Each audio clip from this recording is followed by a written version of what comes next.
Hey, I encourage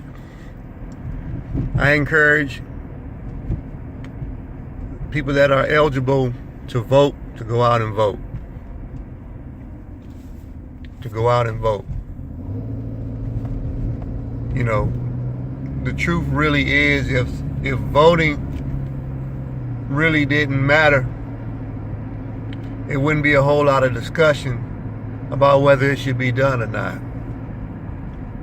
Just like people who have medical coverage or whatever else other kind of perk you might have,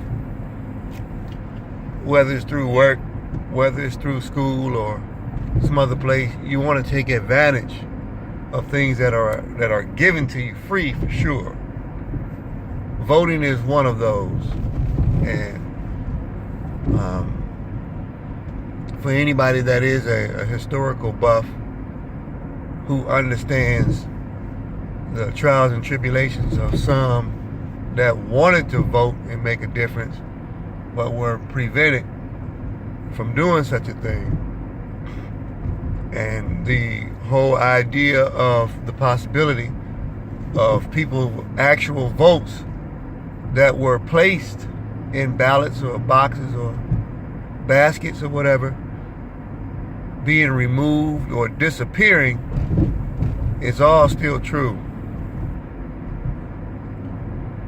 November is voting time, and when it gets to be that type of time of the year, it's almost like the purge. And the people that are serious about change, that have I don't know if it's necessarily a liberal mindset, but have the mindset of a change and are not comfortable with the dislocation of a bone in their body, they try to reset it by voting. Now, voting means that the people rally behind one another to make a point. So if you have a household, which I know a lot of people don't, but let's just imagine that you do have a household, which means there's a father, a mother, and there's 3, 4 kids. A vote would be if they sat down and decided where they wanted to go for a vacation. And let's say they put, 4 or 5 places down on a sheet of paper. Everybody got their own ballot. Everybody writes down for themselves the one vacation spot they want to go to. And we're going to make this a fun story. We're going to make this positive. I'm talking about voting though. So everybody gets a chance to vote.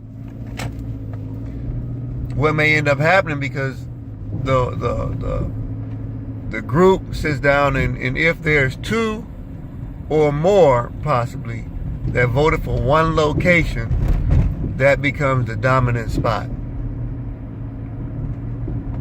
So when it comes to voting for people in political positions per se, or people in a relationship world, you have to vote them in to your life. It's like some kind of a hidden or secret ballot that you voted. I'm going to date Jesse. You got some other people that say, I wish I had Jesse's girl. I wish I had Jesse's girl. So he's casting a vote. But anyway, I kind of deviated. But the point I'm trying to say is a vote is asking for something for the most part. Somebody got a Snickers candy bar. You know you want some, or you want one, because you got a whole bag full of them. You ready to put your vote in, see if you can get one. Hey, Johnny, how about I get one of those Snicker bars and stuff? You're putting your vote in to see if this joker will give you one. But vote we're talking about. A vote is when you put your opinion, your 2 cents in to try to get something to come out. Now, you don't always have to go to the poll. Some people don't want to get up at a a.m. because they have to go to work. kids are too young, so they can't do it. So voting is registered for people at a certain age. And if you think about it, how tobacco use, alcohol use, and voting and driver's license and all of these things, if they didn't have an age limit to it, they would just let anybody do it. So curse words don't have no limit. Everybody's saying cuss words. It don't even matter how old somebody is. Or like incarceration, they want you to be a certain age to be incarcerated, because that's a big deal. So voting is a big deal because they got a restriction on it, right? It must be. So vote. If you're not going to be president of the state, they have a absentee ballot. Fill out an absentee ballot. It's a small step for somebody that wants to make a difference.